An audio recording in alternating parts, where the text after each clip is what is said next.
શ્રીજી મહારાજે વચનામૃતમાં કહ્યું છે કે સંતમાં જેને ગુણ ગ્રહણ કરવાનો સ્વભાવ હોય એનો સત્સંગમાં દ્રઢ પાયો થાય છે. અને સદગુરુ ગુણાતીતાનંદ સ્વામી પણ એવું કહેતા કે આવા સાધુનો જે ગુણ લે છે એ બીજના ચંદ્રની જેમ વૃદ્ધિ પામે છે, અને અવગુણ લે છે એ ધીરે ધીરે ઘટી જાય છે અને જડ થઈ જાય છે. આપણે પણ આપણા અંતરમાં વિચારીએ કે મને ભગવાનના વાલા સંતો ભક્તોમાં ગુણ જ દેખાય છે કે તેમના દોષ પણ દેખાય છે. આપણે પોતાની દ્રષ્ટિ અને માન્યતા પ્રમાણે સામે રહેલ વસ્તુને માનીએ છીએ અને જોઈએ છીએ. જેમ લીલા કાચના ચશ્મા પહેરીએ તો બધું લીલા રંગનું જ દેખાય, એમ આપણી જેવી દ્રષ્ટિ હોય એ મુજબ જ સૌમાં ગુણ કે દોષ દેખાય છે.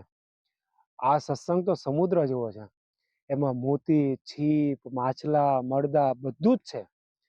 આપણે તો મોતી સામે જ દ્રષ્ટિ રાખવી એટલે દરેકમાંથી સારું જ દેખાય. ભગવાને સર્જેલી આ આખી દુનિયા અનેક દ્વંદ્વોથી ભરેલી છે.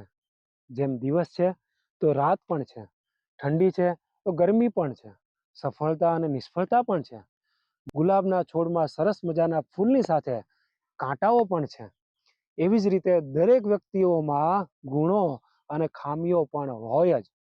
આપણે નબળામાંથી પણ સારું શોધી કાઢવું જોઈએ. એકવાર અમેરિકાના એક પત્રકારે અમેરિકન પ્રેસિડેન્ટ કેનેડીને પૂછ્યું કે આપની સફળતાનો શ્રેય કોના ફાળે જાય છે? કેનેડીએ એકદમ સહજતાથી કહ્યું કે નિષ્ફળ વ્યક્તિઓના ફાળે. અરે એવું કેવી રીતે બની શકે? ત્યારે પ્રેસિડેન્ટ કેનેડીએ સરસ જવાબ આપ્યો કે હું જે કોઈ નિષ્ફળ વ્યક્તિઓને જોતો એની સાથે વાતચીત કરીને જાણી લેતો કે તેને કયા કારણોને લીધે નિષ્ફળતા મળી છે.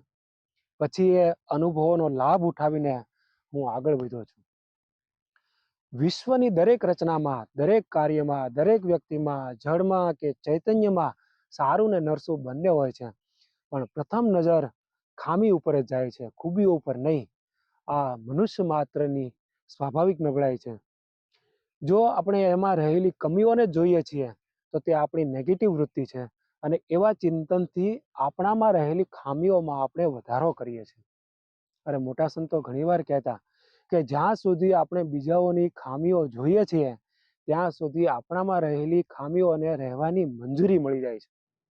આપણામાં રહેલી તે નબળાઈઓનું નિયંત્રણ કરવાનું સામર્થ્ય એ રહેતું નથી, તેથી તે વધતી જાય છે.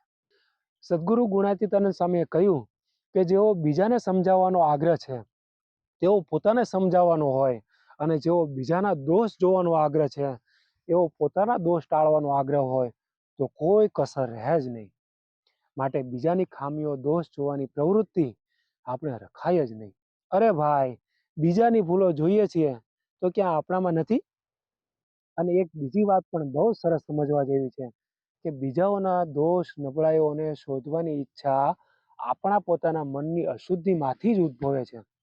જો આપણું મન શુદ્ધ હોય તો બીજામાં રહેલા સારા ગુણો જ જોવાનું મન થાય.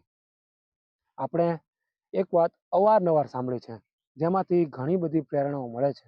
એકવાર ગુરુદેવ દ્રોણાચાર્યએ યુધિષ્ઠિર અને દુર્યોધનને પોતાની પાસે બોલાવ્યા અને બંનેને અલગ અલગ સૂચનાઓ આપી અને યુધિષ્ઠિરને કહ્યું, તમે આ નગરમાં જાઓ અને એવો વ્યક્તિ શોધો કે જે તમારા કરતા ખરાબ હોય. દુર્યોધનને પણ કહ્યું કે તમે પણ આ નગરમાં જ જાઓ અને એવી વ્યક્તિને શોધો જે તમારા કરતા વધુ સારી હોય. બંને ગુરુદેવને પ્રણામ કરી અને નગરમાં ગયા. આખો દિવસ નગરમાં ફર્યા. સાંજે તેઓ પાછા આવ્યા.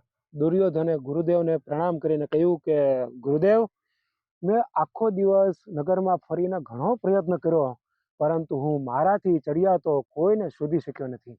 ગુરુદેવે યુધિષ્ઠિર સામે જોયું. યુધિષ્ઠિરે પણ પ્રણામ કરીને કહ્યું કે ગુરુદેવ, મેં મારાથી વધુ ખરાબને શોધવાનો ખૂબ પ્રયત્ન કર્યો, પણ મને કોઈ મળ્યું નહીં. હા, એક વ્યક્તિ કૂવામાંથી પાણી કાઢી રહ્યો હતો. આજે નિર્જળા એકાદશીનો દિવસ હતો, એટલે મને મનમાં વિચાર આવ્યો કે જો તે આ દિવસે પણ પાણી પીવા માગે છે તો તે મારા કરતાં પણ વધારે ખરાબ છે. પરંતુ જ્યારે તેણે પાણી બહાર કાઢીને એનાથી સ્નાન કર્યું ત્યારે મને એમ લાગ્યું કે મેં એનામાં ખામી જોઈ, એટલે હું જ સૌથી ખરાબ છું. બંનેના સ્વભાવોનો તફાવત બતાવી અને ગુરુદેવ દ્રોણાચાર્યજીએ આપણને પાઠ ભણાવ્યો કે આપણે કેવી વૃત્તિ રાખવી જોઈએ. આપણે એ વાત યાદ રાખવી જોઈએ કે જ્યારે આપણે બીજા તરફ આંગળી ચીંધીએ છીએ ત્યારે 3 આંગળીઓ આપણી પોતાની તરફ આવે છે. માટે બીજાને સુધારતા પહેલા આપણે પોતે સુધરવું જોઈએ. બીજાઓની નબળાઈઓ શોધવાને બદલે આપણે આપણા મનને પોતાની પણ અસંખ્ય નબળાઈઓ બતાવીએ. વાલા ભક્તો, આપણા પ્રાણ પ્રિયતમ પ્રભુજીને રાજી કરવા, ભગવાનના વાલા સંતો ભક્તોને રાજી કરવા, જીવન પરિવર્તન કરવા માટે આપણે પણ દ્રઢ સંકલ્પ કરીએ કે મારે બીજાઓના દોષો નહીં, ગુણ જ જોવા છે. અનેક દોષોમાંથી એકાદ ગુણ હોય તે પણ ગ્રહણ કરીશ, અને કદાચ મારું મન મને બીજાના દોષો જોવા પ્રેરશે તો હું તેને બદલીશ અને તેને મારી પોતાની અસંખ્ય ખામીઓ બતાવીશ. ભગવત સંબંધના મહિમાની દ્રષ્ટિ હું મારા જીવનમાં અપનાવીશ. આજ સુખી રહેવાનો, આગળ વધવાનો અને શ્રી હરિજી મહારાજને રાજી કરવાનો એકદમ સરળ માર્ગ છે. ભગવાનનું મન કહેવાતા નારદજી પણ ભગવાન પાસે એવું માગે છે, તવાથ તવ ભક્તાનામ સદૈવ ગુણ ગાયને અત્યુત્સુકાસ્તુ મે બુદ્ધિ ત્વયી પ્રીતિ વિવર્ધની. માટે આપણે પણ વાલા શ્રી હરિજી મહારાજને પ્રાર્થના કરીએ કે આપણામાં ગુણગ્રાહક દ્રષ્ટિ કેળવાય, બીજામાં રહેલા સારા ગુણોને જોઈ શકાય અને જીવનમાં અપનાવી શકાય. એવું હે મહારાજ અમને બળ આપજો. જય સ્વામિનારાયણ.